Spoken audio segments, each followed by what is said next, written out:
Looks like we're ready to go. 6:32-ish, beginning the Montpelier-Roxbury Board of School Directors meeting for Wednesday, October 5th.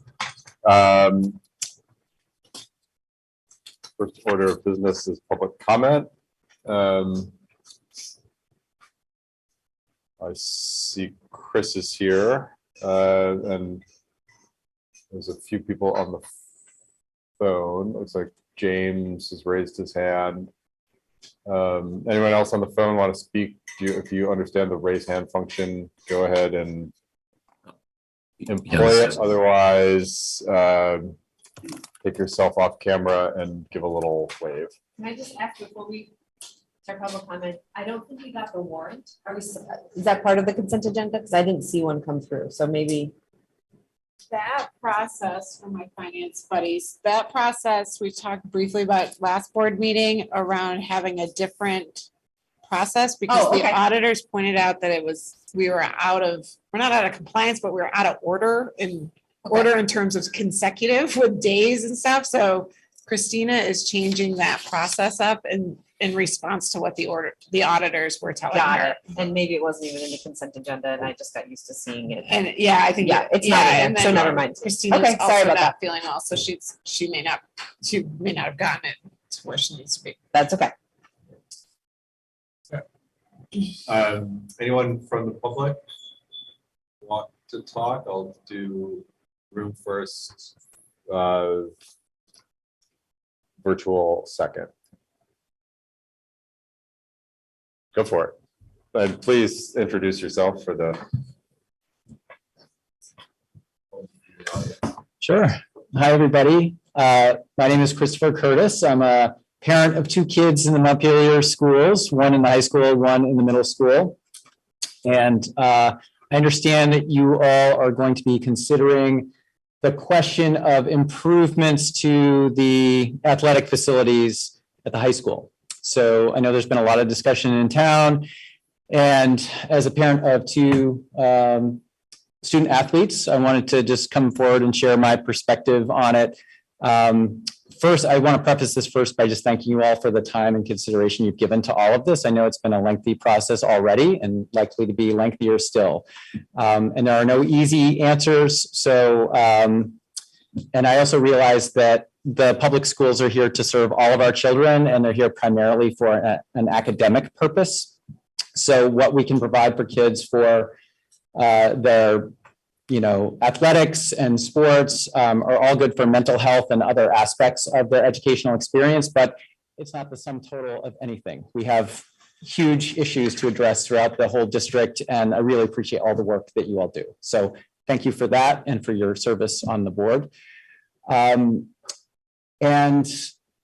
However you resolve all the issues related to facilities, one way or the other, it's like not going to be the end of the world one way or the other. So I'm just here with a particular interest in exploring the possibility for adding a turf component to the redesign of the track, because it's track and field, and there has to be a field to go with the track.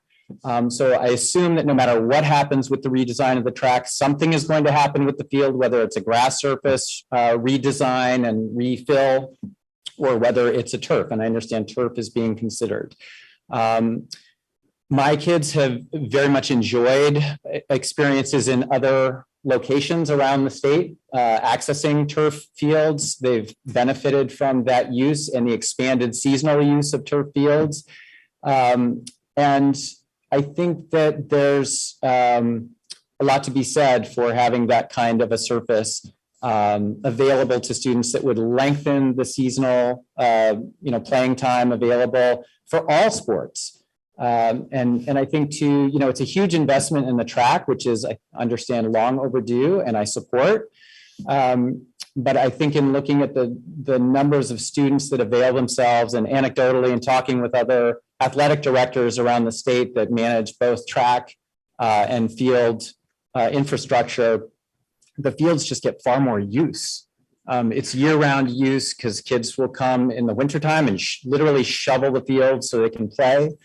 And I think that the number of students participating in sports, in field sports, is actually greater in some. If you add in soccer, which is huge, I think it's 77 high school players are playing soccer. You've got a large number playing softball or baseball that could access the use of the fields in their preseason for training purposes. You've got the field hockey teams, you've got lacrosse. The list just goes on and on. So when you add in all of the kids that might be able to take advantage of the extended length of time in a field that requires, frankly, in many ways, less maintenance than the grass, especially in inclement weather, there would be a lot of kids that benefit. So it's a major investment that the board is already considering for the track. I think it's sort of generational. This would be the one time, if you're going to do a major restructuring of those facilities, now would be the time to do both all at once, because I think if you do the one, it's very unlikely that the other is going to get addressed. So I would just urge the board to think holistically. If we're going to make a major investment in the athletic facilities, just consider kind of biting the bullet and saying, hey, let's do one great facility for all kids all at one time. That would be my pitch. I know there are other considerations too, and I trust the board will take into consideration all of the financial, environmental, and other needs of the school as you make this decision. But that was just my perspective on it. I love the fact that you're taking this up, and I know a lot of kids would be very excited to see that change happen. So I hope that's helpful. Yeah, definitely. Yeah. The phone have James first and then Nat. And again, please introduce yourself for the viewers at home. Sure. I'm James Eikenberry. I'm a parent of a track and cross country student athlete, and just came from the Google Meet about the facilities committee, and feel a little bit more informed right now about the different options there. I think, it's great that the committee explored a lot of options that are out there. I think when the cost started to come in, that was a little bit humbling to think about what the initial allocation is, and then what it would cost even just to get the base level of the track up and running. So I think I like and would support the option of getting at least the track project up and going, and then thinking about the turf in a phase 2, because it looks like the track project can build the foundation from a drainage standpoint to make turf happen. There's tons of students that do track, and one of the things I would encourage us to think about is how the high level of inclusivity of track can also help some other complementary goals in the school district, especially relating to anti-bullying. And it's an incredibly inclusive sport. And so I think we need to think about the mental health and other aspects of track that can frankly complement the education and create the social and emotional learning components that we're looking for our students. We were talking about net zero as well, that facilities committee, and I think turf would probably need to be something that is discussed from a net zero component. Well, what are the materials and the life cycle, and how it doesn't sound like maybe we'd get 15 years of turf, and then you'd have to replace it again. What are the pollution and energetic elements of that? We might want to think about that from a net zero standpoint as well. It's worth thinking about. And then also, are there other better locations for other existing fields that would maybe make more sense to do turf than necessarily where the track is? I don't know, but it's just a question that comes to mind. But I really hope that, as I shared in the other committee, and I'll share here, that we don't make the perfect the enemy of the good. If we have a great project that we can move forward with, that gets us moving the right direction and benefits a lot of folks, and also I think all other sports and gym classes would benefit from the track as well, that I hope that we'd find a way to move forward. I also think there's a lot of public enthusiasm. There's a lot of track users that are not even related to the school, who I think would be very excited community members, and hopefully also willing to pitch in and do whatever fundraisers, bake sales, whatever we need to do to find the other funds, or frankly, writing grants. I saw a big plaque on the tennis courts showing how funding was achieved through that. And that makes me wonder if that might be another funding source that we could tap into to maybe fund the track. So I'll leave it at that, but I hope that we keep moving forward and make good things happen. So thanks you all. Thank you, Jim. Matt, again, please introduce yourself for the camera. Sure. I don't think my video is working, so I want to make sure the audio is working. Yeah, audio is working fine. No biggie on the camera. I'm sorry about that. No worries. Good evening, everyone. My name is Matt Smith. I am the parent of two boys, one of which graduated from Montpelier in 2020, Peyton Smith, and then I have also another son who's a graduate who graduated here in 2024, who's a junior and resident of Montpelier, and extremely proud to be a part of our community. I want to start off first and just say thanks to Libby and thanks to our school leadership, both principals and vice principals have passed, and then the school board as well. Especially over the last 2.5 years, it has been a very tough going, and we recognize that it's been tough going, and we're very appreciative of our leadership, all the way up to including the superintendent, and then all the way down through our school board to make what's happened over the past 2.5 years. We specifically moved to Montpelier from overseas, where I was in the Air Force for 29 years, and my final assignment was at Norwich University, where I served as the professor of aerospace studies. And I also served as my final year, the dean of the College of National Services, which was in charge of all ROTC cadets at Norwich. And it's through that lens and that context that I would like to voice my support for the track and field infrastructure, just to include the turf aspect of the field. And like folks know, college is a year-round endeavor. And for me, in that role that I served down at Norwich, I was there every day through winter, spring, summer, and fall. And I can tell you that the turf field at Norwich saved our curriculum, especially during the COVID time. In other words, having a field in which we could go out on that was plowed, because you can plow a turf field, and be able to go outside the dorm and to be able to do all the things that we needed to do to maintain a safe distance and so on and so forth was incredible. And you can be out there, rain, shine. There's no mud issues. There's no field issues. There's no maintenance, large maintenance considerations, other than just, again, just moving the snow out of the way in the wintertime, which it does obviously snow a lot here. And winter it's a large portion of the school year.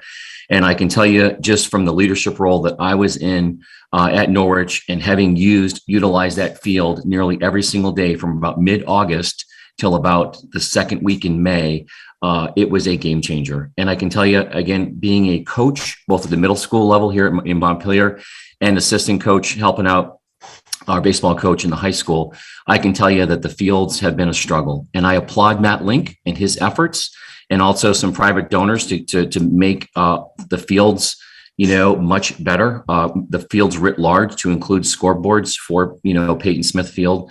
And it has gotten better. It's not, it's not exceptionally dismal. So I don't want you guys thinking I'm painting the picture that this is not, that we are in dire straits. We are making those improvements. But I think at this point in time, I think we have an incredible opportunity to really put some time and effort into that track initiative, and also into the turf field, which will bear, I think, just incredible fruits of our labors and our funding and our resources for years and years to come.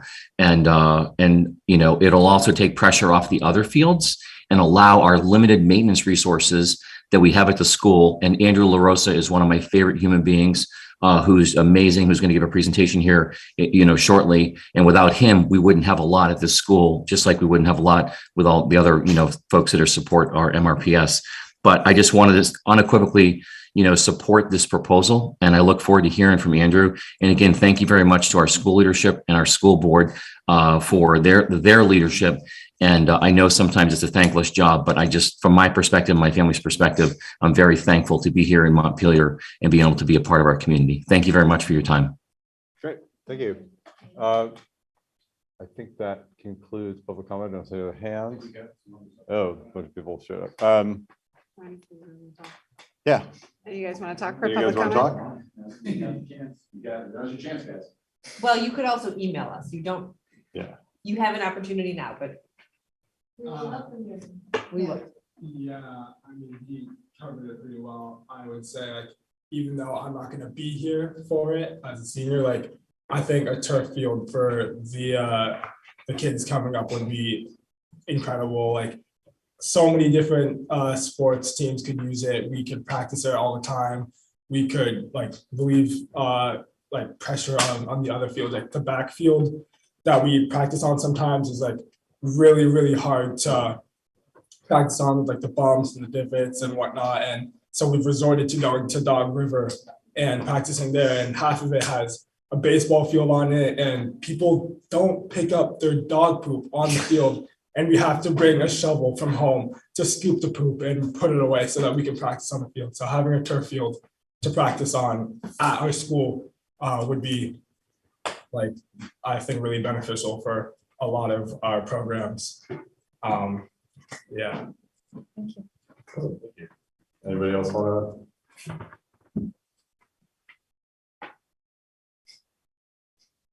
Great, thanks. We will move on to, because we're going to basically continue this discussion, and thanks everyone for the input. It's very helpful. To Andrew. Did you want to speak?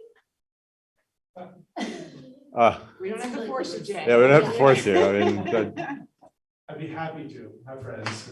I'm sorry for seeking in kind of late, but boy, I really appreciate Ronnie's and I'm sure others' comments around the impact that having a turf field would make for this community, and the impact that it would mean, and the extension of seasons and accessibility. I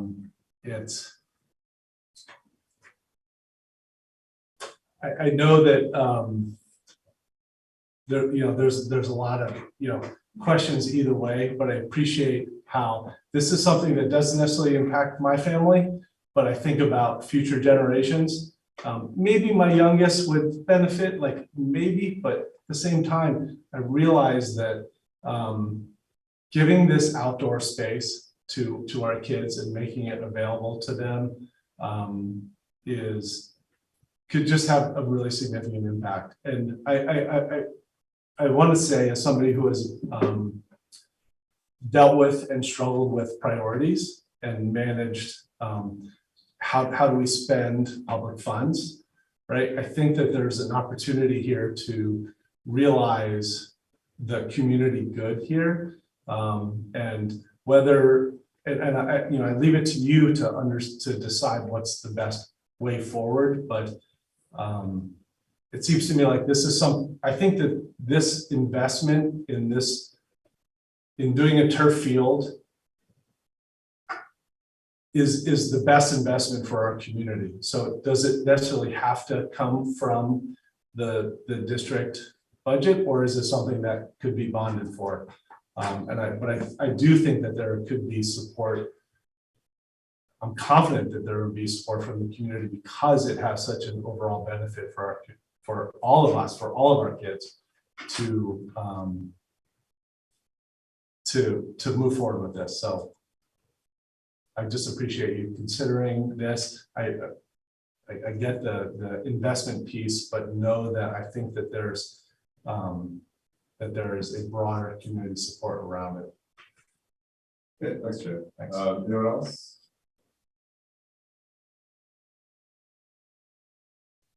Thanks. Andrew? Oh. Yes, you can come up and then we'll do the consent agenda. Do you have a motion to approve the consent agenda? I make a motion to approve the consent agenda. Do you have a second? Second. Any discussion? All those in favor? Aye. Any opposed? Great, consent agenda done. Andrew? So I guess Anna, I sent you a document. I'm not sure we're going to get into that document, but did you get it? Check your email. I did. Yep. Okay, thanks. Like I said, I'm not sure we're going to get to that point. But what I wanted to give everybody is a little update of where we stand with regards to the track project and the track investigation. About 2 months ago, we seeked out a group of interested parties, track people and athletics folks and a whole group. We kind of had a listening session where we kind of went through what are people's desires, what are the needs, what are the aspirations. From that, we met with Engineering Ventures, our consultant on this firm, an engineering firm out of Burlington, who's done plenty of tracks in the state. And we did 3 exercises. We did from the discussion 2 months ago, there was a real desire to proof out what an 8-lane track would look like and how it would sit on the site. And we kept it to sort of a paper doll exercise of moving it around, and you'd be shocked at how much space an 8-lane track really takes up. It takes up a lot. And they tried that, and yeah, we found some tortured locations, but they ended up making a very short home run field for the baseball field. And how if you moved it here, put that there, how do the fans even get to that event? So it really wasn't a very viable option, but we proved it out. The other 2 options was a 6-lane track with an 8-lane straightaway in the existing location. An alternate on top of that was, what would a turf field inside of that look like? They went back and they did re-looked at some of their cost estimates, and we looked at a little bit more about, we talked about concession areas and picnic areas and food trucks and all kinds of different things. It sugared down, and I don't know whether we want to show that document or not.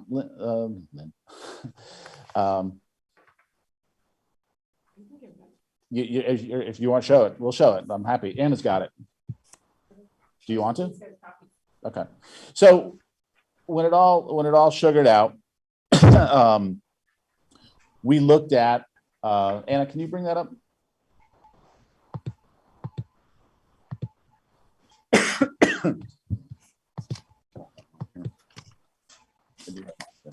So we looked at a base project of being a 6-lane track with an 8-lane straightaway and drainage to support a future turf field. The drainage support is not as dramatic as you'd think. We would be doing drainage on the track anyway. A turf field would be permeable. So it would be sort of just upsizing a little bit for those sort of every 100-year storm kind of things. There's going to be a need for a maintenance building, so we separated that out. That is, we're not going to, as much as anything, the athletic department is going to need that storage building for all the mats and vaulting equipment and all their equipment on this new field. So we've invested a lot in the last year in maintenance equipment, and we're going to continue to do that, and it's shown results. So we need a facility for that. So when you take that base project, that basically comes down to about $2.4 million. If we were going to do that, pave a track out there and create a replacement area for the facilities and maintenance equipment. On top of that, you're probably looking, if we're looking to do the lights, all new lights out there, and the lights are sort of a piece that we need to do a little more deeper dig on. It's probably another $500,000 on top of that. So when it all comes together, to do that, you're looking at finding anywhere between $900,000 and $1.5 million beyond the $1.5 million you've already committed towards this project to get the 8-lane track, grass field, new maintenance facility. That's And lighting, is that the high? in the lighting, high yeah. end. The high end is with the But- lighting, yeah. And that number, I think, is the high end, I think we've got a little bit of flexibility on, but if we were to add a turf field, if you just boil it down, a turf field is going to be about $1.7 million on top of that number. We put in about, there's all that support area that we have. There's been a desire for a press box, and because we're in a floodway, building a whole new structure out there is not a good idea. So I think we'd end up modifying the grandstands that we have. And a concession area, the concession stand that we have now would not, I think would end up having to be demolished. Not that there's much to demolish, but the idea of setting up a proper, concession area, really the consensus has been more like we need a place that we can maybe serve some food. A barbecue pit might do just as well because that's a little more flexible, a little less intense, and would probably serve our needs. And then a picnic area / shade area, a place for people to gather out of the sun, place for the kids to go when they go. Because if you come here on any given day, if the weather's a little bit inclement, they're all crowded underneath by the concession stand, finding a dry place to put on their sneakers. So something of that nature, but nothing super formal.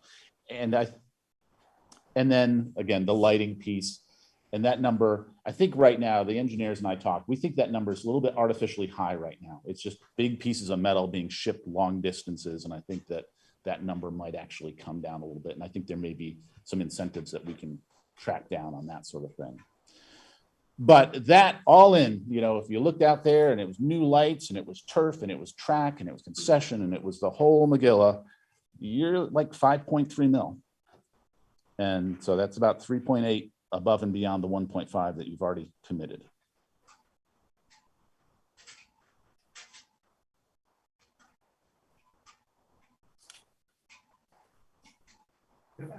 A couple of other just things to consider, things that we do need to consider, or that are still in consideration. If there is any hope of sort of getting this project going and breaking ground next year, it's a decision that's going to have to be made quickly. Permitting, design, bidding. One of the good things kind of out of this new construction environment we're in is you don't have to put bids. It used to be if you get a bid in right after Christmas, right after New Year's, it was great. You could be the first one. Nobody's bidding a project 6 months out.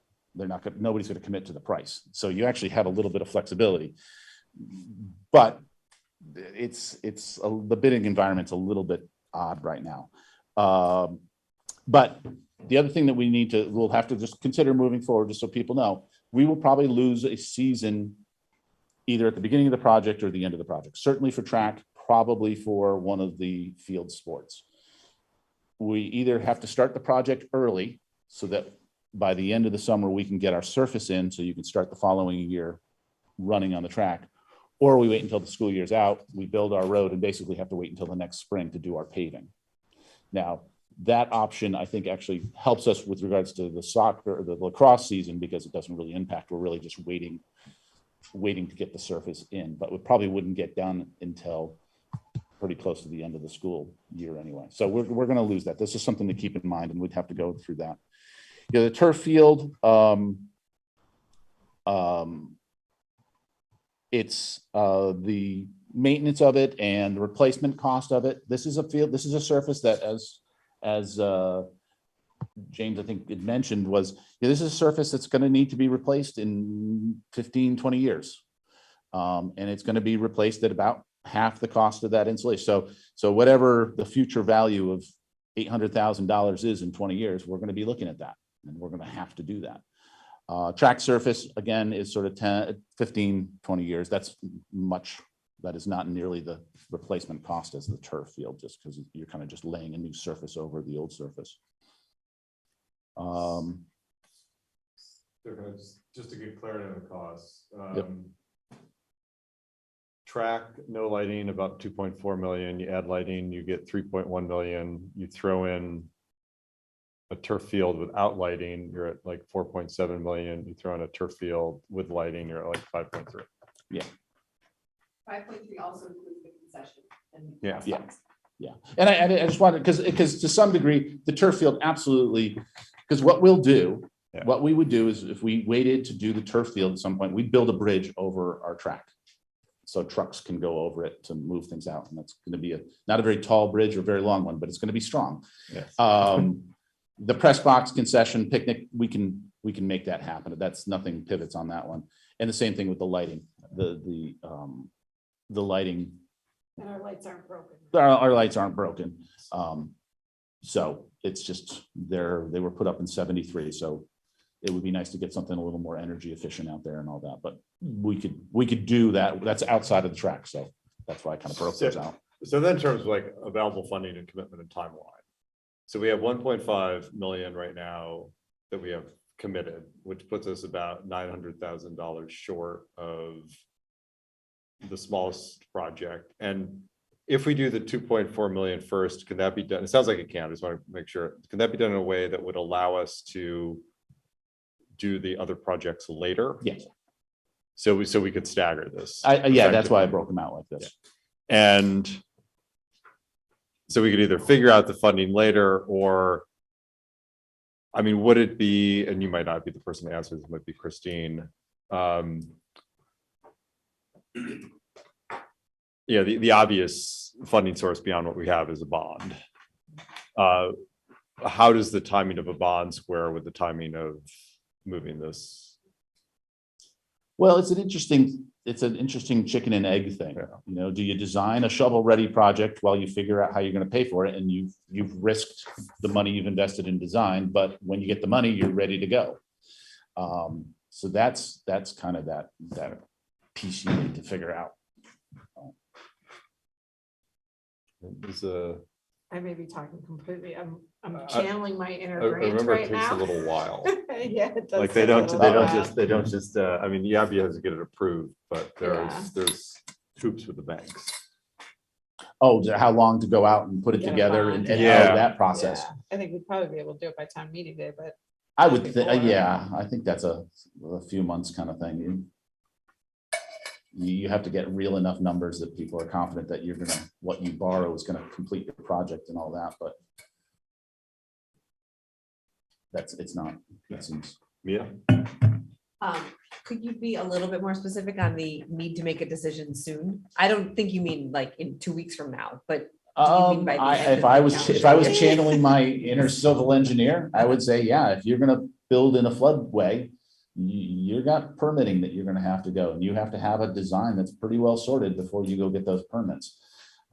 So I do believe if you had intentions of trying to break ground, even on the most big, now, if the decision is we want to do the turf, well, then that all goes out the window, because that's a whole nother level of discussion, because we have to decide what kind of turf we're going to do. We're going to have to decide if the turf goes into the, if we get a flood, those little granulars in that system, what happens when they go into the river? So is that the right system? So again, I think if you decide that you want to do with the turf option, I wouldn't think that you would have any expectation of being able to break ground next year with the turf decision. There's just still a lot of work to be done on that. A lot of discussions, and you're going to have the people that use it. What's the best turf? You're going to have the environmental concerns. You're going to have to find, so that's the pressure's off on that decision with regards to that. But if we were decide to not do the turf right now, what would you say is could you give us a deadline? I would for say, but just- no later than November 1. Oh, Like 4 weeks. and if we went later than that, what we're talking about then is we're just waiting a year before we would break ground. Yep. Okay. Yeah, Amanda? I think. So what are the financial implications for the 1.5 million that it's already set aside? If we were to say we're gonna wait a year, do more decision-making processes. Is this, I know that we had to rush to put vote on this 1.5 million. So like, can it just sit there until the rest of the process gets? I think that's the best person to answer that question is Christina. Okay. Who's not here, so, but however, if I use my just critical thinking skills for a minute, and I could be wrong on this, so I just want to put that out there first off. You all encumbered that money last fiscal year, I believe, correct? Yeah, it was about a year ago. wasn't Yeah. it? It was last fiscal year that money was encumbered, and it's held over for this fiscal year, right? So I would imagine it could be held over again. However, Christina may very well have a very different answer to that question. No, thank you. The other question I have, so I'm trying to understand, so some of the things that came out, the environmental impacts around the turf, and all that will come out of that. But also thinking holistically. So when you say we put over a bridge around the track, what does that mean? Like is it like more money to be included in this 2 million? The bridge would only be one lane. Uh-huh. It's not And- around the whole thing, but yeah.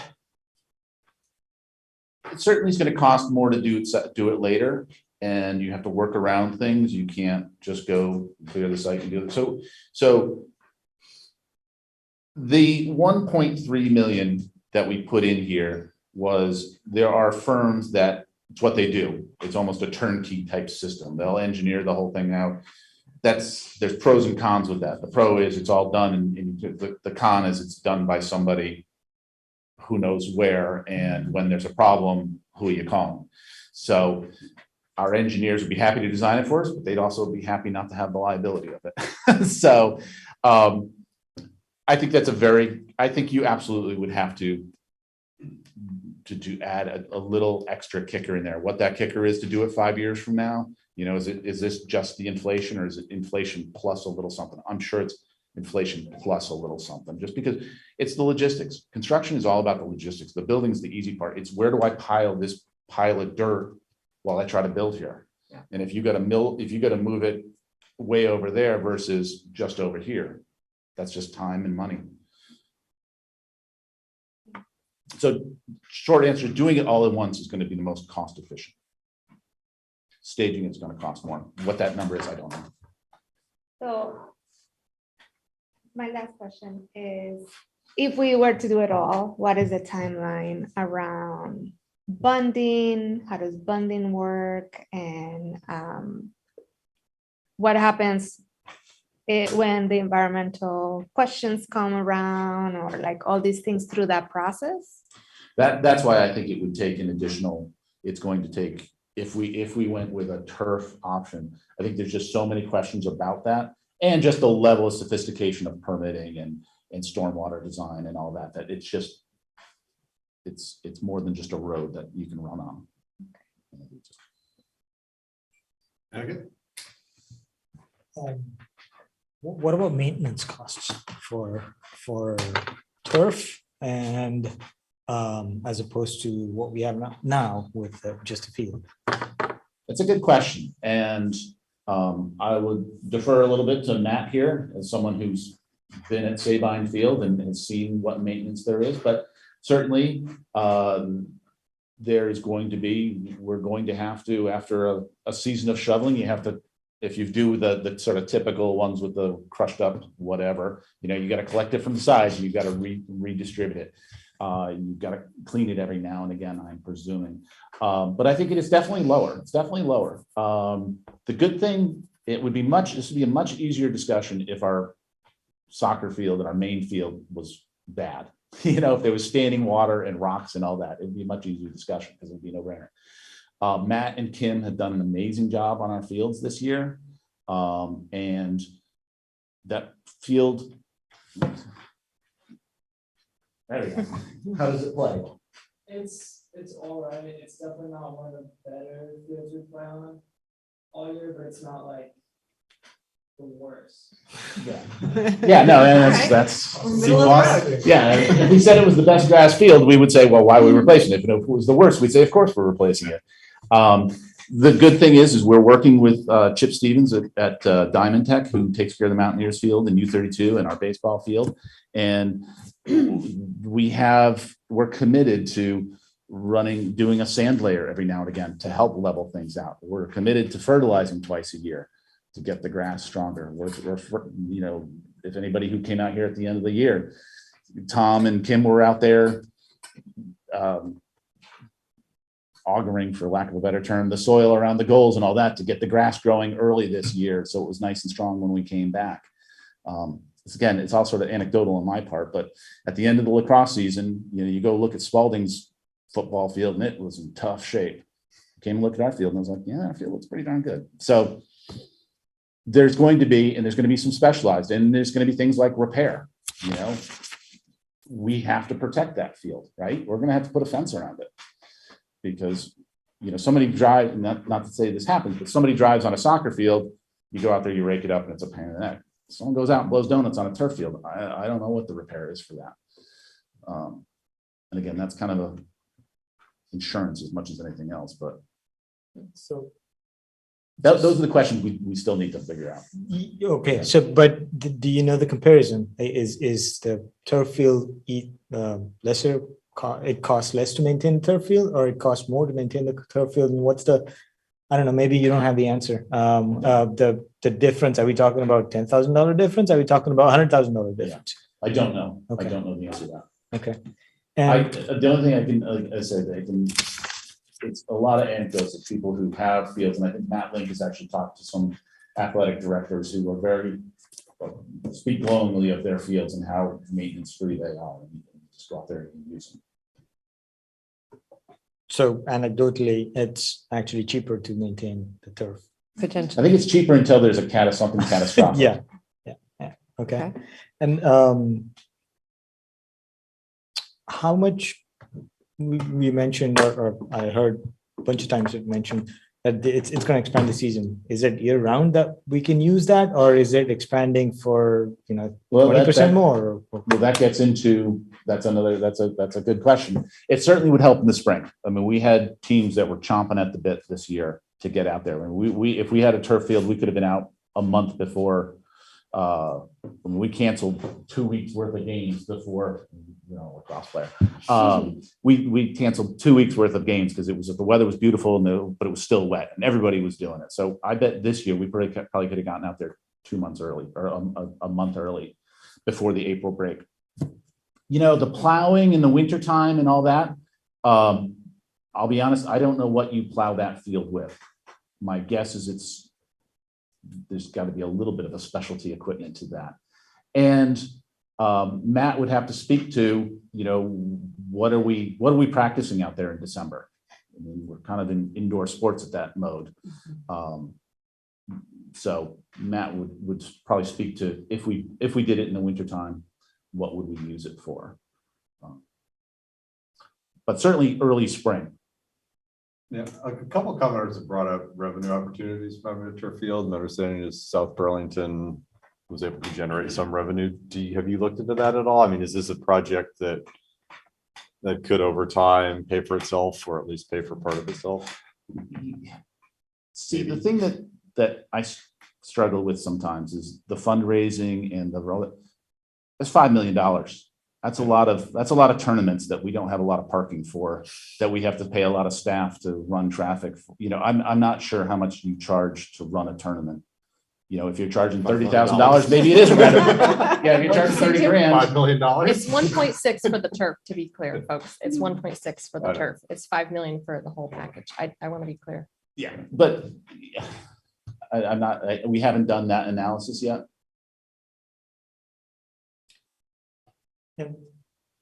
I guess a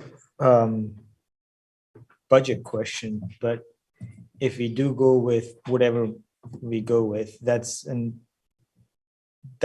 gets our budget up. Does that increase the per pupil spending? And if it does, then does that adversely affect the funding that we get from state, because we are now way above what the average is? Or there's a formula there, right? Well, we have a bond now that we're in repayment of. I don't believe that affects the per pupil spending. No. I say that with 90% confidence that it doesn't, but I don't believe it does. Are you talking about a bond, or are you talking about putting money for this into the general, like the gen ed Well, budget? in general, I mean, I'm just trying to get the feel of, if we go with the bond, we don't have to worry about it. But if we don't go with the bond, go with the whatever funding there is, then we have to worry about this other portion. I'm just trying to get If a you feel don't of that. bond it, then we're paying for it out of whatever we have in our fund balance. So if we pay out a fund balance and the bond, then it doesn't affect the gen ed per pupil spending, which means it doesn't affect the, okay? I mean, if you think about the fund balances money, the district has already collected through taxes and just not used, right? So it's not gonna increase taxes if you use that part of it. Yeah. The bond repayment definitely goes, you'll see information about bond repayment in the budget. Yeah, I remember that the per pupil spending was used in a formula when we get the CLI and things like that. And so if the per pupil spending is way above what the average is, one of those factors go up, and which means that our taxes just go up. So I'm just curious about that. Emma, and then you had your hand up, Brett. Not yet. Okay. Emma. Hi, thanks to everybody who came to speak tonight. I think it's really important to hear from the community when we're making decisions of this nature. A couple of things to touch on, to play off of what Anakit was just asking. So if we've already earmarked $1.5 million from the fund balance, do we have another $1 million in the fund balance that we could comfortably put towards this project? No. So it doesn't sound like if we want to get the track ground broken on the track in spring, it is not going to be paid for by fund balance. It's going to be paid for by, I thought that one of the options was to put the $1.5 million from the fund balance and then add $1 million to the budget. Is that not one of the options on the table? Yeah. If the board votes on the basic piece, then we'd have to present the board with a budget that makes it happen. Does that make sense? Okay, yes. And then the other option would be to bond the additional $1 million, which sounds like it would probably push the project out a year. I have kind of the same question. So it sounds like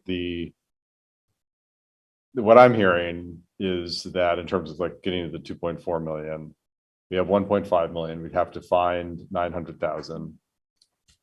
Is there any fund balance that could go towards that, or would it all Yeah. have to come out of? So at the end of the fourth quarter report from last board There's a member, little bit, right? It's 652. Yeah. 652,000. That's what is unreserved fund balance. So I guess we could use some of that, but then the rest would need to come through the regular budget, which means our total budget goes up, which means, we have to collect that. Regular budget or bond. Or bond, yeah. My understanding is that we might be able to get a bond done in time to cover the 2.4 million. But if we wanted to do the whole thing, we'd probably have to wait a year because there's just a lot of questions a lot on of design questions. the design questions on turf. I just So- have, I have oh, a go follow up ahead. on that. At the end of at the fourth quarter report, there was $400,000 that had been reserved in FY 22 as to cover things that maybe we hadn't anticipated, that we thought we would need to transfer from the fund balance, that we ended up not. Can we add that to the 625? Yeah. So really what we're saying is there's 1.025 of unreserved fund balance. Some of which we have to keep. Right, and that was my next Yeah. question. We have to have at least 2.5%. In policy. Something. We don't actually. So we can't clear all that out. Yeah, we actually can. It's not our policy to do so. We do not have a mandated 2.5. We have a recommended 2.5. So we could dip a little below 2.5, which puts us into like dangerous territory somewhat, because then our rainy day fund goes away. But we could bring it down to like 2.2 or 2 if we wanted. What I guess the recommended or what we have used is 2. We end up with 2.51. The 652 is 2.51, which is 130K above the 2 is what the fourth quarter report says. So our not mandated but recommended, I think, is 2. What we have always talked about It's 2%. is 2%, and that's what we have now is 2.51%, which is 652. I'm not counting the other Right, that's out there. The right. 652 is 2.51. Can you give me a solid number amount on what's the 2%? What is that? That's 2%. It's about 520. So we're talking like maybe 520. like, my math skills are not great. We're talking like maybe if we bring down to 2, like a 300K gap or so. Yes. I'm sorry, what's the gap? Say that I again? said if we brought our fund balance down to 2%, adding to 400,000 to get to, we're at like a $300,000 gap. We need to be in the room that has the whiteboard walls. Yeah. Seriously, I can't follow this math in my Favorite head. room that asked me ever. That's So I'm- exactly- Clarification. Right. This 2% is 2% of what? Total budget. Of the total budget. Okay, And a total annual operating budget, right? For our Yes. district. okay. Which is about 26 Right. million. I'm not clear about the 400,000, but if it's 400,000, you add the 652 to that, that's over 1 million. The 2% is about 520, so we are 520 less, not 300, but 520. Alright. So it's 520 that we could borrow, which would bring us, I don't think it's the shortfall, so that brings the shortfall to like, yeah, $300,000 to $400,000.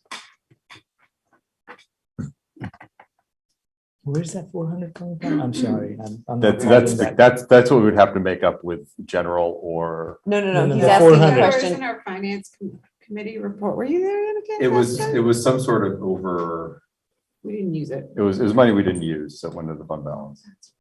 Yeah. We had, Yeah. Sorry. okay, you saw, okay. Can I clarify what timelines look like? So one timeline is we use our money, some of the money from the fund balance, and the rest we bond for March. And that is only for the track plus maintenance. The other scenario is that we bond the remaining of the 5 million from the 1 point, the money that we have plus, and we just bond the whole thing. But because we don't have enough answers to all the turf, we have to wait another year to be able to do that work. Or with the sign. You can release the engineers to get a shovel-ready project and have it sitting there for whether you do a special, the audit comes back and says you got more money or you bond it, or you make it a line item on a ballot somewhere and you're ready to go, or it's 2 years from now and you got 90% of it sitting there and they just, when you budget for it. you budget, okay, we're gonna, instead of asking for X amount of dollars this year, we ask for 50% this year and 50% next year. And Which if the difference is around $300,000 would make the most sense. You wouldn't want to go bond. Yeah, You you wouldn't wanna go out for a make it the bond. capital budget based or Well, the windows are already taking that up. Yes. Or and we you should could add to fix it, those.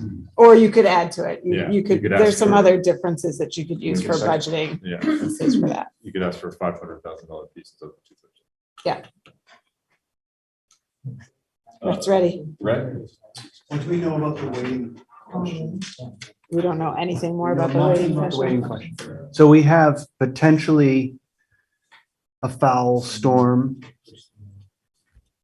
Potentially, there's really significant changes to how weights sort of play out. We're actually in a, minus all of this, we're in a good state. We're in a good place for that. If we kind of clean out everything down to 2% and find $300,000 in our budget, we can make this project go forward. We can minus the turf.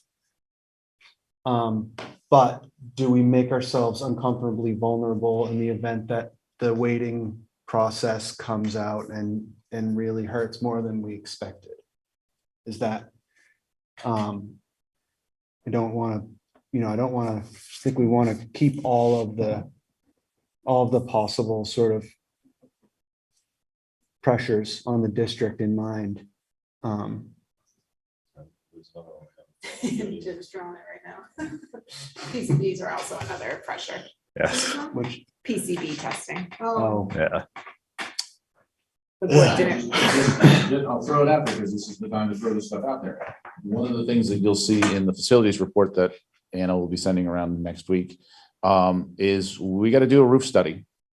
We gotta really, when, if you cast, I don't know how many were here when the bond vote was brought forward, replacing this whole roof was on the slate.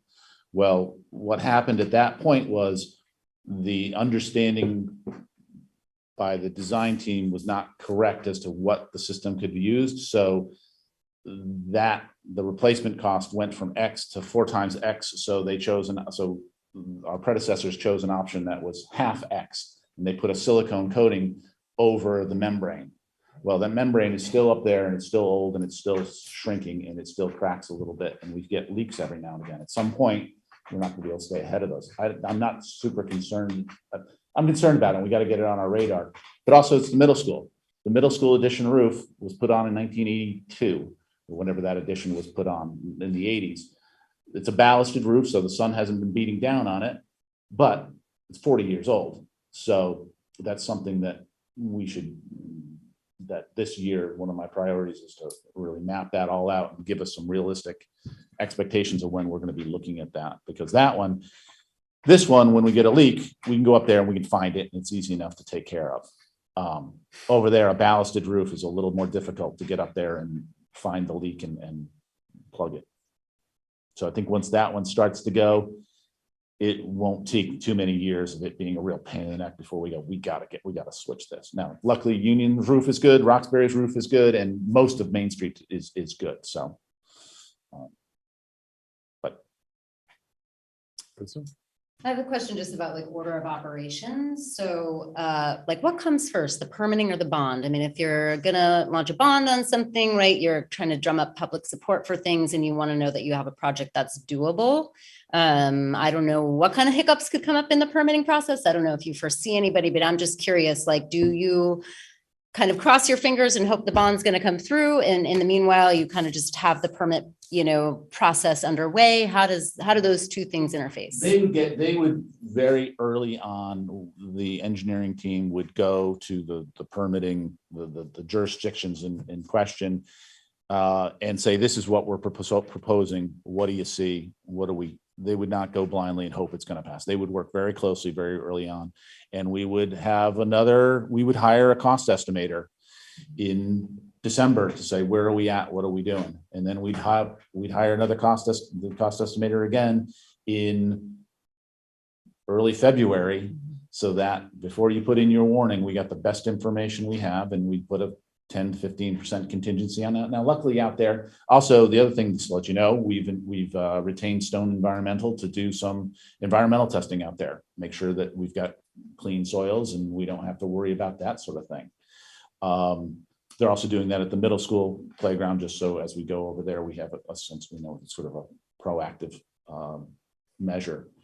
So we would move forward in this, and we wouldn't just say go for it and hope for the best when the bids came in. We would cost estimate it. They would work with A&R and whoever else they have to get permits from, and we would have a professional cost estimator look at it twice. We would also, a lot of the projects that we're going to be doing, and we have to work through this a little bit, is we would maybe even,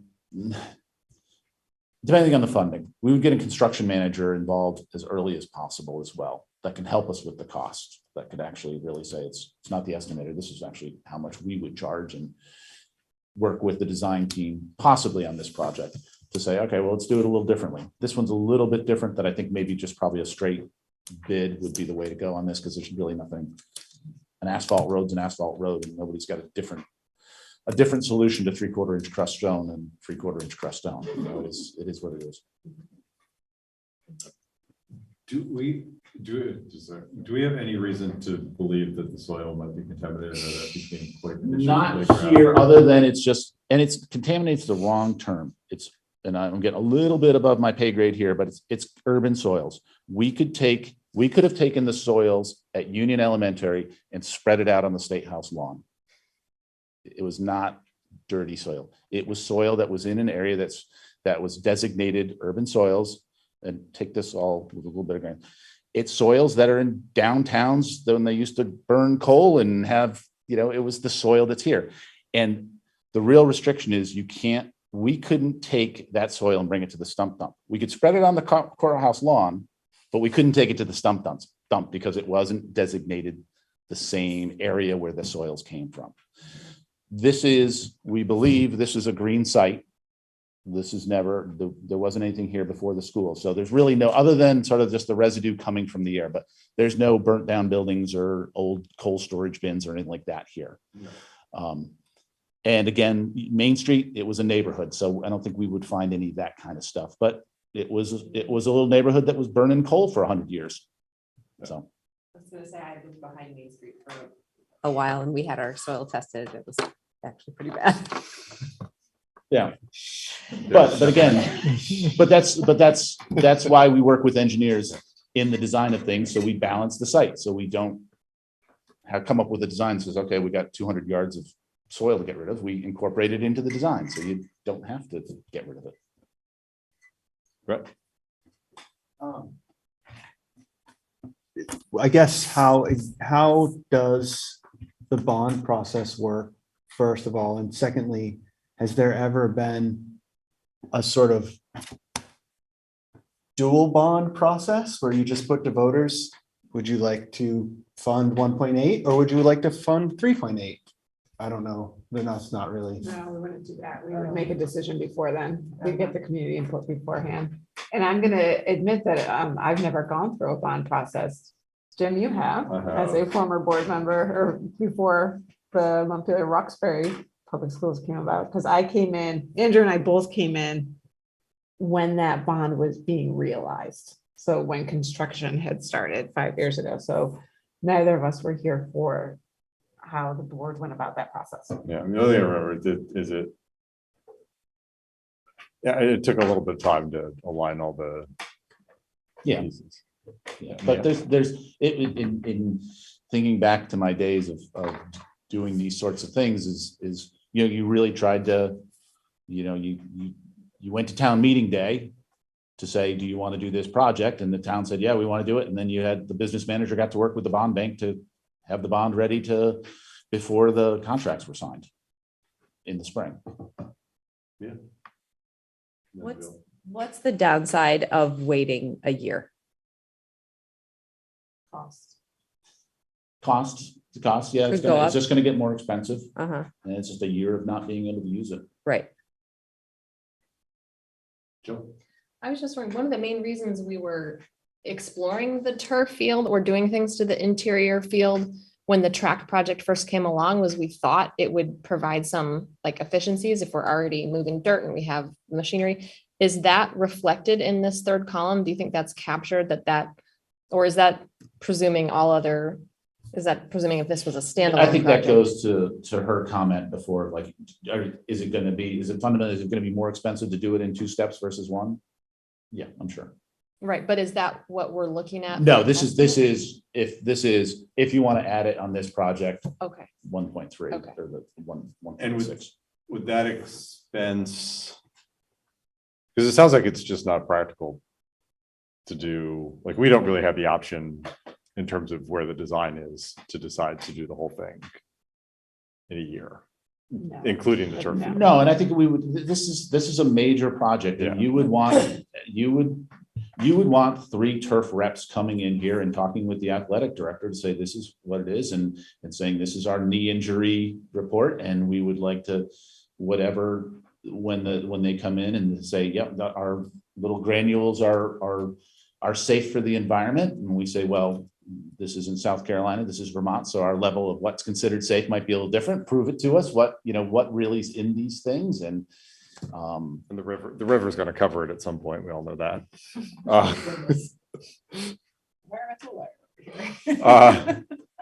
It's the difference is when in somewhat cavalier, what the engineer said is you're building a road and you're going to cover it with some smushy stuff.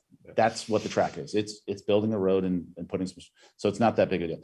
This next level is you want to make sure you do it right.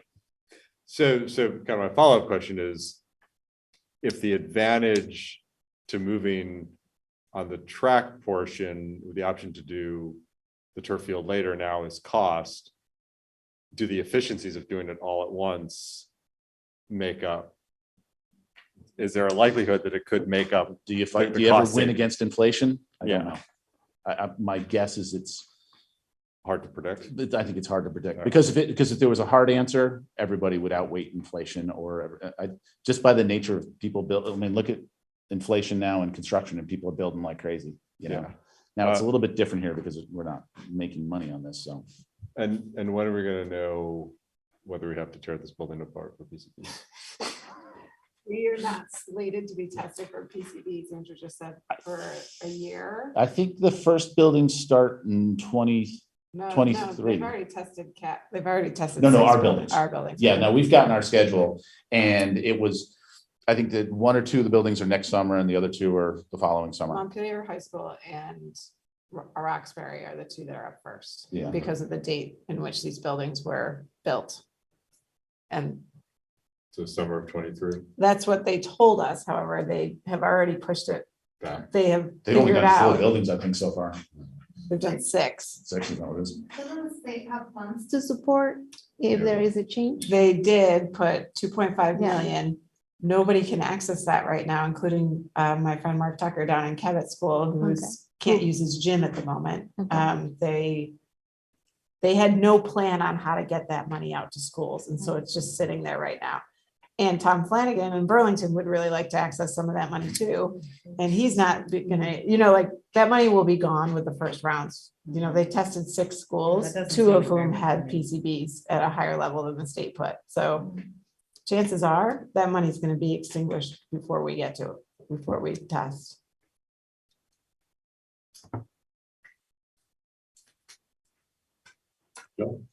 So I just wanted to summarize or reflect back, and because it seems like we're kind of winding to the end of Yes. possibly our conversation. We heard from a lot of parents. I've spent way too much time reading about artificial turf, which is not the same as AstroTurf, and the impact on student athletes. And yep, I've heard from a lot of student athletes, their parents, from coaches of other schools. I've heard some really compelling reasons why a turf field is actually a good idea, including that it might be one of the few things that if we invest money in, it might actually bring in revenue. There are entities like Capital Soccer and other surrounding schools that would rent it. And that there are any article you find about injuries and things like that, you can find articles that dispute that. My friend in Newton, Massachusetts told me that they've actually banned all artificial turf in all of their parks and their schools. There's a big lawsuit in Martha's Vineyard if anybody really wants to go down the rabbit hole. But I just really want to reflect back that we really heard a lot of really compelling reasons why it actually does make a lot of sense. We heard from a lot of people, we heard from students. I literally, I feel like I've sort of waded into this because I feel like I thought it maybe was an opportunity because we had the track coming in and we had that support. So I feel really torn because I feel like we have a lot of good momentum and support for this. It seems like it actually could be something that would be a longer term investment. It could draw students here. It could be another sort of asset to this community that would actually entice folks to come here, even though I don't know anyone who could afford to buy a house in Montpelier right now. So I don't want to be short-sighted. That being said, I do not feel comfortable making a multi-million-dollar decision, especially when there is still so much unknown in one board meeting. So I just felt like it was important to reflect that we did hear from really invested, intelligent people in our community who really wanted to advocate for this. And, the reality of what's coming down the pike is really hard to wrestle with. Yeah. Thanks for going down the rabbit hole for the rest of us and summarizing that for us, Jill. Where I'm at right now, and my thinking could change on this, is I definitely we can't make a multi-million-dollar decision in one meeting. I actually feel pretty uncomfortable about making it within 1 month, because in addition to everything that we have heard, and I am in favor of us having a new track, I also think we have to take the financial considerations, even of the base option very seriously. And I would like to explore the idea of using bond money for the base version, maybe including the turf and new roof things. I remember that the bond that we did that was sort of the marquee item was the playground, but there were many other things that were included in that. And it feels like, let's use this opportunity to have a broader conversation about what our facilities need for the long run, rather than try and scramble and grab the last of our reserve funds to cover just the base. I shouldn't call it the small, the base version of this plan. Because I think there are other options for our reserve funds that we're not talking about. And I want us to do a project that is a real investment in the community, and not just be like, oh, okay, we think we can get this done and we got to get it done really fast. So I just, where I sit right now is I think waiting a year is a bummer for those of us who are, our student athletes who are currently or very soon to be in the system, but it is also only a year for us to really figure this out. And, I know that was an experience that the kids who were at Union back when we started the conversation about the playground, it was a real shame that the kids who were there at Union and were like, good, we get a new playground, were actually in middle school by the time the playground happened. But it is also sort of the reality of, this is a complicated issue, and and I think we should take the care and time that it deserves. Yeah, Emma? And Amanda did too. I will just sort of like echo the same sentiments that Mia and Jill are bringing up. And just being on the Facilities and Energy Committee, there was a lot of information provided at that meeting and the last meeting that has not even been discussed at these public school board meetings, that just raise a lot of questions, around whether we should move forward this quickly on this project. And one of the things that I'd like Andrew to sort of, reiterate or explain is that there is a replacement cost. So when we're talking about potential revenue for a turf field, there's also a replacement window. I think he said about 15 years and about $1 million, but I want Andrew to speak to that. So that would be, probably $70,000 to $100,000 a year if you break it down like that. If we have to replace the turf every 15 years at the cost of $1 million, then that really puts that whole concept of a potential revenue into different light. So I would need to understand all of those questions and financial implications a little bit better before feeling comfortable moving forward, even with the base plan. Amanda? You want Andrew to answer that, or is that The fundamental, again, go back. The track, we should anticipate as we move forward, that a track and a turf field would need to be replaced in 15 to 20 years, probably 20 years, we'll say that. The best information that we had regarding what UVM is doing at the moment, it was sort of half the cost of building it in the first place. So here it would be, $800,000 in today's dollars to put a new surface on that. Again, the coating on the tracks, that's significantly less. That's you're truly building a road out there. You don't need that cost. You layer another coat of surfacing on the existing. You don't have to even take anything away. So that's good news. I want to appreciate your presentation and the committee that has worked so hard on this, and Jill for reaching out to families. I feel the same, kind of in the realm of really wanting to take it slow and get feedback and think about this bond issue. Maybe think of capital, funds, how communities can support, so that they're rich people that want to donate, something like that we can get creative around, people that really want to invest in this community and in this particular project, so that the bond is not so much, I think that we can think about it. And I would love to see us taking it slow. And I really love Chris Curtis when he was speaking about inclusivity, and was it maybe James? I don't know, somebody was talking today about just, the amount of students that can access both track and field, and not just having just the track, and that we can think, how many more kids we can provide these athletic opportunities to. So I would love to for us to take it slow and appreciating all the work, but saying let's hold off and let's do it right for our communities. And let's see the big picture for those other things. That's where I am. I would also echo that, and I think it'll be helpful to see the facilities report in the next couple of weeks. Is that coming before the board? So we can kind of get some of those other big projects that might be on the horizon and kind of just pull those into context. And I think echoing what Rhett said before, I feel like we're feeling the tremors of Act 127, but there's really no writing on the wall yet. But just based on like the Lincoln letter, there definitely, it was where it sounds like we're going to have difficult decisions ahead of us. And given that, I feel like I would want to have a better understanding of that before going through this reserve fund also. Right. Yeah, I mean, I think that if we're gonna think about a bond, we want to be as comprehensive as we can be. There's a lot of pressures that we don't know about. There's a lot of bits of, there's a lot of facilities questions.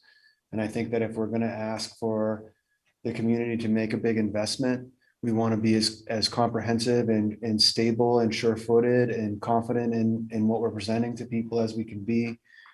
For all of our buildings, and I want to track as much as anybody, and I'm committed to seeing the process through so that we can have that track, whether there's a turf or not, I don't know, but, I'm personally committed to making sure that we have a track that, that's what we committed that $1.5 million for. I'm certainly committed to that. If we're going to have to put forth a bond, I want it to be smart. And also, I think I concur with pretty much everyone people have said, and I think it'd also be good to find out what the implications of the weighting study are. And I am maybe more worried about PCBs than others, but Burlington is in Macy's, the high school, and they had to take out a large bond. To build a new high school. So given the date this building was built, it is of concern.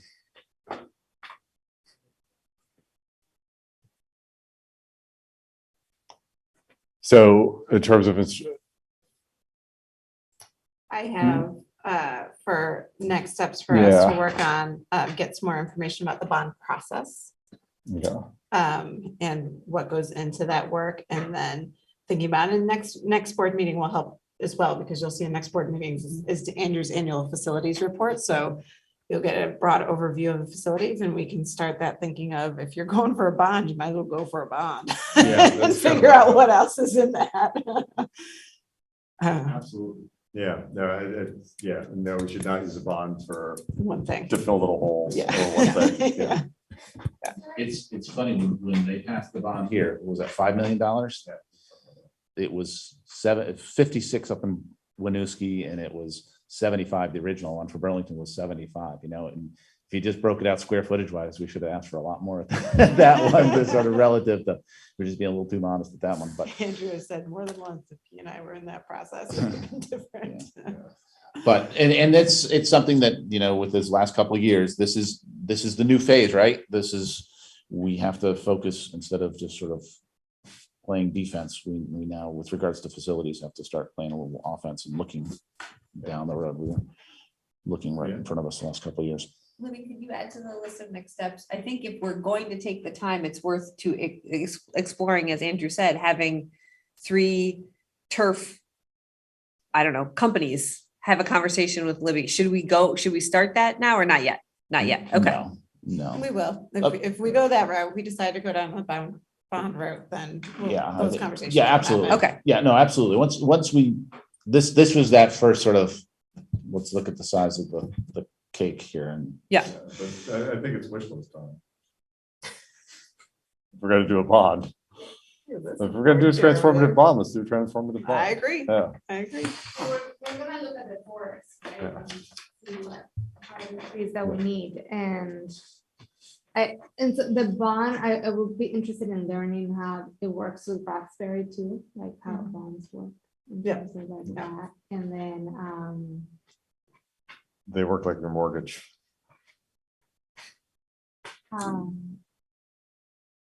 yeah. I'll learn. I'll be right there next year. not And I guess that, is there infrastructure grants coming in or no? No, there's nothing. Not No. anything worth. That's a big push for the Vermont Superintendent's Association with the legislature. That is one of the VSA's pushes, is to bring back the infrastructure grants for schools because they were done away with quite a long time ago. And because of that, there's a lot of deferred maintenance across the state. Okay. So it's definitely on the top of mind. Okay. Yeah, I thought there was still an ARA round. A new ESSER ARA round of ARPA, infrastructure yeah. stuff. We've already accounted for that. Yeah. COVID relief infrastructure specifically. You want to send me that email? I don't think. I haven't seen anything on that. Maybe that's why I haven't heard about it. Yes, way back when we were talking about infrastructure federal dollars, Yeah. they took that out. Okay, That didn't okay. make it pass. Okay. Yeah. Oh, I thought you were talking about the state. I'm sorry. Right out there, Jill mentioned that there aren't a lot of people that can afford homes in Montpelier right now. There's a lot of space in Roxbury. There's a lot of space. There's no zoning. I just want to put that out there. It's one of the It's like only the Wild places where there's West. literally no zoning. Like, you can build anything you want. Nobody's gonna have a problem with it.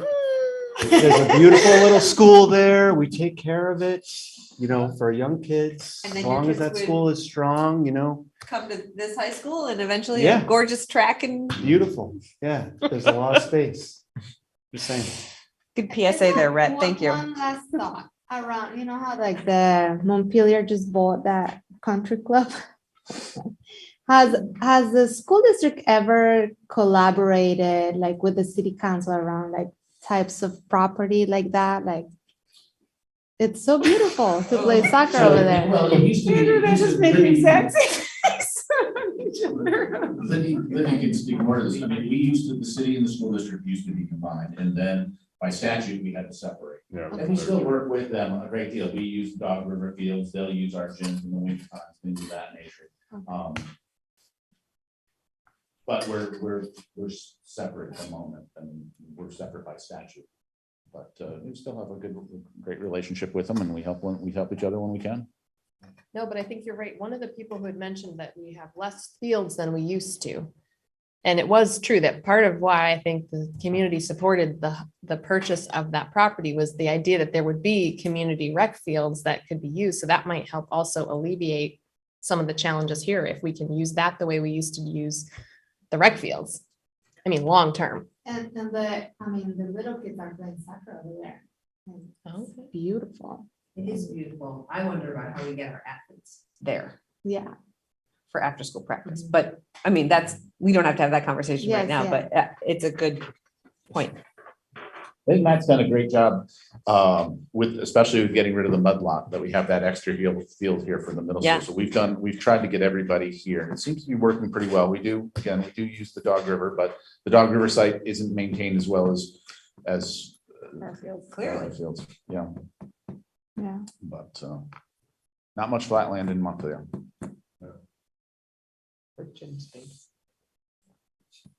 I All right, wonder if the state would, sorry, and then Go I'll ahead. stop pontificating.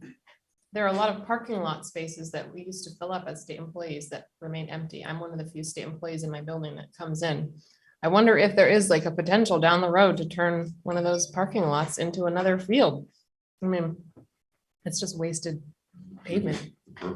So I'll talk to BGS about that one. You and Anderson, get on it, will you? Yeah. I think they'd be happy. They're selling a lot of their properties in town. Let's add it to the bond. We'll buy it. Buy a parking lot. Just kidding. Just kidding. All right, thank you, Andrew. This is. Thank you very much, Andrew. Yeah, super helpful, and yeah, I think there's firm board commitment to all these projects. We just want to do it right and do it efficiently, and know what we're getting into, and know some of these unanticipated near-term horizon possible costs.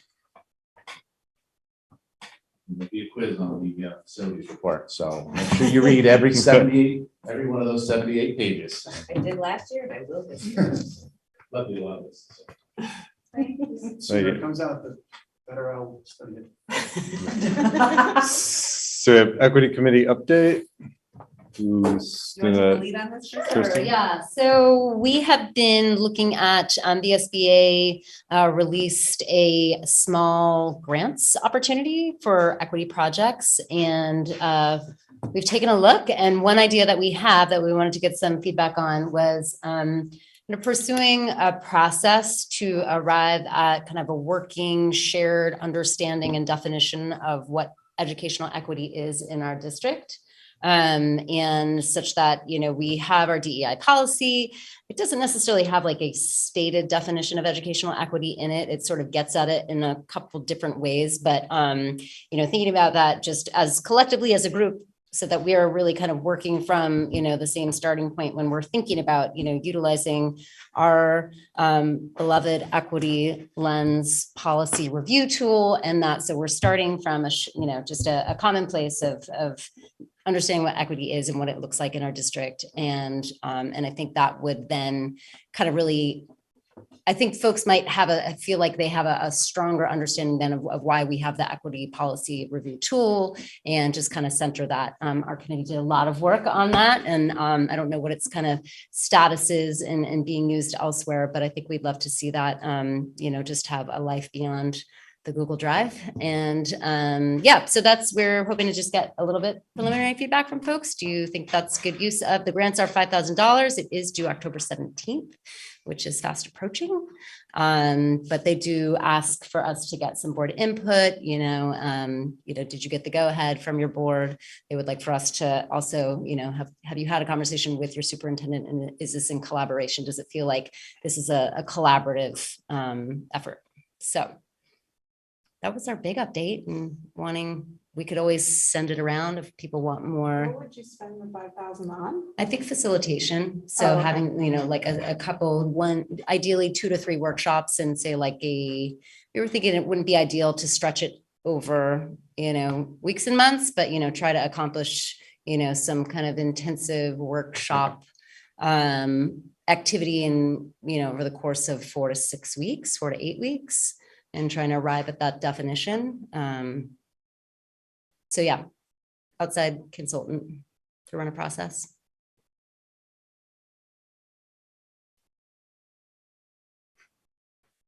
Your thoughts? Makes sense to me. Yeah, thank you. Do we need an approval? And from Libby too, for the grant? I think we need like the buy-in basically. Is what the SBA wants. Formal approval here in the Well, board, kind of a like, motion? some of the questions in there is like, have you talked to, is your superintendent on board with this? Is your board on board with it? Right? Is that Yeah. the question? Doesn't if we need formal action, we just need to check in, which I think we. Yeah. Yeah, I think it was essentially a nod. They weren't acting, Yeah. asking for a letter or anything, but that we've had a conversation, there's buy-in, we're kind of aligned as a board and with our superintendent that we have like a clear unified objective. And just as far as timing goes, the due date for the grant submission is the 17th, which is before our next board meeting. So we were just hoping to get sort of like, yay, thumbs up from the board, if you agree that this is a good idea, that we should pursue this. And then we could work between now and the 17th with Libby to finesse language and whatever, to have it fall within parameters that would be both like how the grant is structured, and also be something that it's, as the grant says, like a collaboration of the board and the super, and what the administration is doing. just like Is that we what they wouldn't have time to come back to the board in a board meeting to say, look at the actual grade submission. But I don't think we would need to either. So it does ask, has the school board authorized the application for this mini grant? Is it a collaboration of the school board and the superintendent, and have you notified the SD business office manager? So, and those are just like check, yes, no questions. That's pretty straightforward. What's the timeline beyond 17? When's the grant going to be awarded and what's the timeline? beyond? Yeah, so decisions are made by October 24th, where notifications are made by the 31st. Funds must be committed by June 30th, 2023, and spent by August 15th, 2023. So it's got, fairly significant timeline, especially for a pretty small amount of money. June of next year. Yeah. And then spent Yes, they would by- need to be committed by, Mid-August of next year. Okay. yeah, and then used by August 2023.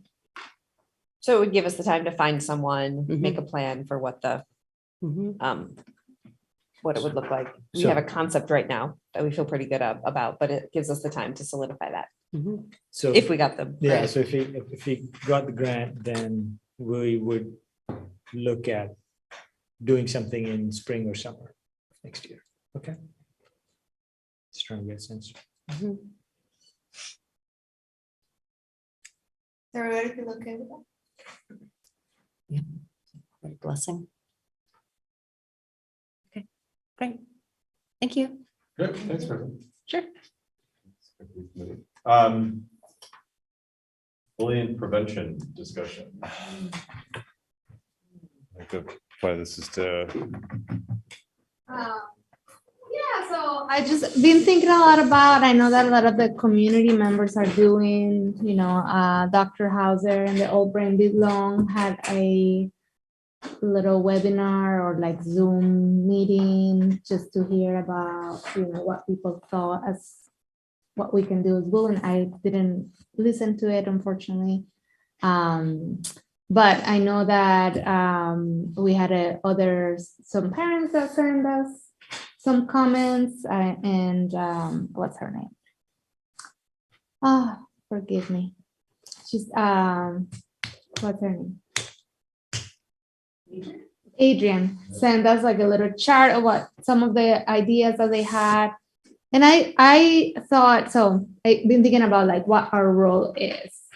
And just hearing from some of the parents about what the gaps are, and then having our training, I wanted to suggest that we, as a board, do a series of community listening sessions for the next few months. And we can do it individually as groups just to hear like what ideas we can do to work with the community to kind of tackle this problem that we have. And maybe to find out about what those gaps are from their perspectives, right? Like I know that we're, the administration, Libby and Jess are doing a lot of work and I appreciate that, but I feel like we need to kind of fill that gap between the parents and just communicating and be able to be responsive. Perhaps what that looks like at the end is a collaboration with the parents groups around some sort of magical thing that can happen with our kids. So that's what I wanted to bring. I think that I will be willing to support and doing a few community listening sessions just to, hear from the community and for us to kind of be a little more involved to tackle this. And so that's the discussion I wanted to have. Or that's what I'm proposing. Starting out with listening sessions. Yeah. Yeah.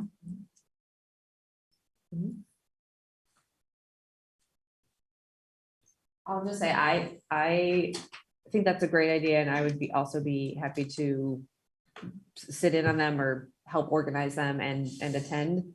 I went to one that was caregiver organized and it's clear that it would be really helpful for the conversation to keep going. And a conversation in a way that's far different than we can have during public comment at a board meeting. And I've started having lots of ideas of what we could do, but I also feel like it's before trying to act on any of those, we should do more listening and discussing with the community.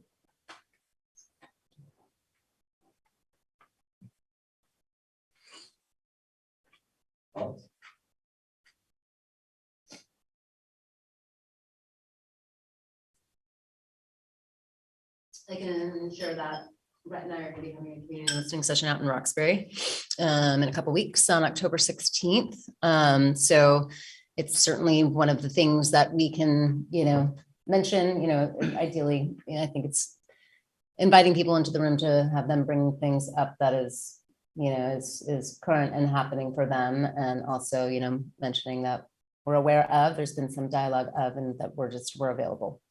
So. Mm-hmm. I think it's something good to hear from the community.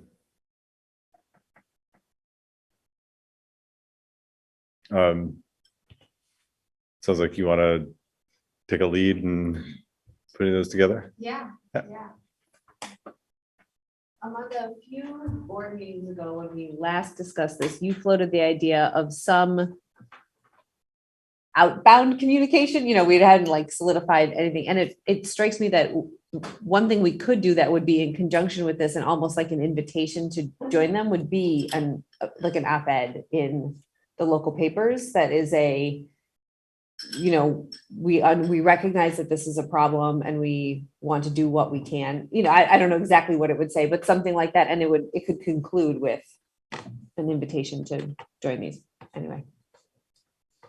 And is our process that Jim writes op-eds for the board, or is there? I mean, I can certainly, I think if the board agrees with someone else's right out there, that's fine as well. We could co-write it. Yeah. This makes me think of, I don't know if this might help sort of fill out this sort of outgoing communication, but Libby, you had said something about how there's a need for community. At one of our recent board meetings, you said that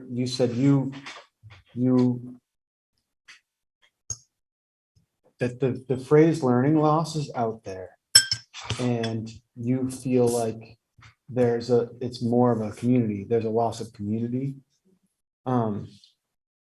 That has been bouncing around in my head a little bit, and I was wondering if you would just expand on that a tiny bit. I wonder if that might help any of the kind of communication that comes out from the board about some of the needs that are out there. That I don't know do you think that some of our concerns about the sort of social emotional climate that's out there predate the pandemic, or is there an element of the community loss that occurred that sort of has been fueling some of these behaviors and some of these problematic circumstances that we see for some of our families? I mean, some of our kids, it doesn't feel like the pandemic made it easier for kids that were struggling in the first place. I don't know if that. I would never say that there was not social and emotional learning need prior to the pandemic, because there certainly was. Yeah, well, I know. A lot, we don't want to idealize that time period like the 1950s are idealized, right? Wow. Because there are a lot of things that we were working on in school systems with kids around social emotional learning then too. When I say community loss, I mean that kids, particularly our adolescents, were becoming more independent without mom and dad right next to them, and being in groups of friends in independent situations is possibly one of the biggest places of learning for kids. They make a whole lot of mistakes doing that. They and peers help correct those mistakes. In the moment, they learn how to talk to each other in a different way at that stage of the game. And that was done in a very different way, if at all. So many kids didn't have really any way to do that kind of communication. I think of my kid who went through the pandemic as a 6th, 7th, and 8th grader, right? Did interaction, but it was all over online, right? So we let, I don't know if anybody else did this maybe, but as a parent, like we let off all our like rules around technology because that was where he was interacting with his friends. And we could hear him laughing and screaming and doing all the things that we wanted him to do in that instance. However, it still has an impact on him because when he's sitting around and we're like, go hang out with your friends, he almost doesn't know how to do that. Right. Whereas for me, when I was young, like you just went out and found somebody who was around, you know? So it's a completely different mentality. And that's what I mean by like community loss is that I have a 9th grade kid now and a 6th grade kid who don't know how to call a friend and say, hey, what are you doing? You know, like that's hard. That's a hard thing for them to wrap their heads around now.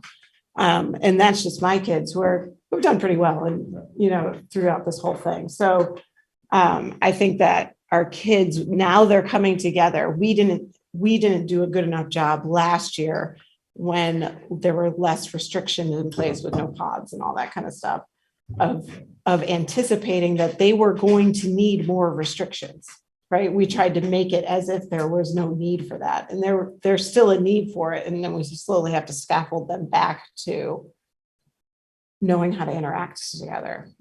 In the masses. And it's exacerbated by the fact that the technology we have cuts a lot of the, I mean, yeah, like if I wanted to know what a new album was like in 1984, I had to find a friend who had it and I had to go hang out with him or her and listen. Yeah.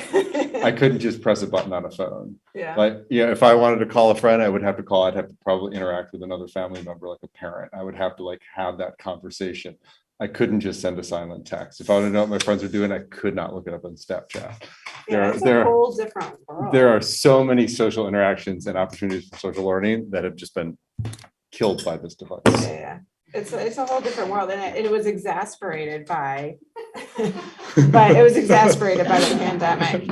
You know, I can keep talking about my kids. My daughter is one of the most lovely people on earth, and I promise you she is. She like takes a picture of her face making a weird face on Snapchat and then puts her phone down. I'm like, what did you just do? Who did you just send that? That's weird. What did you do? Like, why don't you just call them and talk to them instead of snapping a strange face? Like, it's just bizarre, you know? And then you look at her Snapchat feed and all of her, like, that's how they're almost communicating through weird faces. Like, so it's just, and part of it is, I think, the adults trying to wrap our heads around this. And so this is kind of the lightweight part of like what's happening right now with how our kids are communicating. But there is a heavier side to that too, that when you say something that's nasty or belittling or demeaning or whatever into a video game with a group of people who you don't know who you're playing with, right? And you've been doing that for a year and a half. And then you get in a classroom of kids who you can see them and you still say the same things. That's bad. You know, like they haven't learned that kind of interaction. It's an unchecked experimentation. That's a beautiful way of saying it. Yeah. You know, and it is, I mean, it's just anyway, it's a diatribe, but like, it's, I mean, they are separate and not, you know, I mean, I think the two compounded has us arriving in a place that feels pretty treacherous for some kids and pretty formative, but we had not maybe the Joelle best Van way. Lent here when we had the half day. Joelle was here, and Joelle and I both share the same opinion, but I feel like putting Joelle's name behind it has more weight because she's much smarter than I am in these things.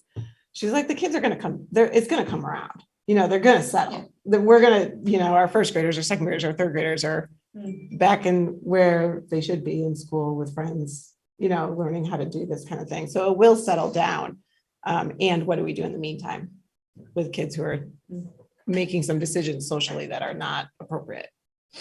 Yeah, I mean, this makes me think about how, you know, in terms of like, right, what can we do? What's within our purview? And I know there's been some discussion about doing more, you know, direct like family outreach and workshops and things. I mean, I think there's a lot of parents swimming out in the abyss trying to find their way through this, like not only just like the itis, you know, that plagues a lot of our kids, and them trying to sort out their social worlds with all these, you know, these new tools. But, in addition to kind of hearing from them, it would be great if the district can really do, I can remember that growing up. There was workshops for parents, as we think about how we can kind of partner with each other as a school district and parents and come together to have a shared, better understanding of our kids and where they're at. So we can better, right? Education, a certain percentage happens in the school building and a lot of it happens at home. And so that how we can be working, in concert with one another and having these shared understandings. As a board member, I would be interested, how we allocate funds to such things. Which is why community listening Yes. session around this specific topic will help us kind of Yeah. frame those conversations, because I think the culture shift also starts at home, Mhm. right? And how we have those conversations with the kids. And so I think of what's acceptable and what's not. And I think, this is a beautiful community. And there's a lot of people that are really open to have conversations. And I think that a lot of beautiful things can come out of it, of listening and kind of trying to come up with solutions that then we can bring together, whether it's for the budget or for grants that we write together with, PI or, some of the community groups, whatever it is that we need, but hear from the people that are on the ground. I feel like there's a lot of solution-oriented people too, not just, and that we can learn from, and that we can bridge that gap a little bit, so. And building opportunities for social interaction, because Libby's absolutely right. Like kids learn by doing, and they learn by interacting, and they learn from each other as much as they learn from adults, especially as they get older. Great. Well, thank you for bringing this topic up, Amanda, and for showing some leadership here and getting. And one more question. Are there, I know MERPS Pi, I understand that there's some kind of grant or funds that they have, and they were sort of reaching out to maybe Anna or something. I'm not exactly sure. I heard through third hand, through my wife. I'm not so connected. I don't know how. There's $5,000 that was a grant that PI received last year that has not been used for social and emotional learning. So there's a lot of ideas that are coming up around doing workshops for parents around bullying, harassment, and so it wasn't clear how that money could be spent, and it kind of just sat there. So now it's we need to spend it. We don't need to, there's no timeline, but this topic also seems like one that a lot of the PI groups want to invest some of that in there. So, and I think they had conversations with Jess already, kind of trying to collaborate around some of that stuff. Oh. Thank you. Policy monitoring. Do I have a motion to approve the B8 electronic communications between employees and students monitoring report?